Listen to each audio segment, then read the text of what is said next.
Two respected scientists once dynamited priceless dinosaur fossils just to spite each other. In 1870s America, paleontologists Othniel Marsh and Edward Cope began as colleagues studying dinosaur remains in the American West. Both were wealthy, ambitious men determined to make their mark on science during the Great Fossil Rush. Their friendship shattered when Cope publicly humiliated Marsh by pointing out he'd assembled a dinosaur skeleton backwards. Marsh retaliated by bribing Cope's fossil diggers to send specimens to him instead. The scientific rivalry became personal warfare. Both men hired armies of fossil hunters who engaged in actual espionage and sabotage.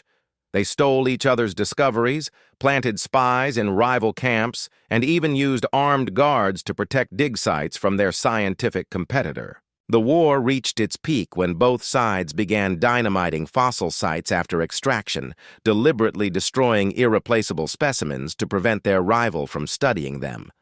They valued personal victory over scientific progress, obliterating countless dinosaur remains forever. The Bone Wars ended with both men financially ruined and scientifically disgraced. Subscribe for more forgotten history.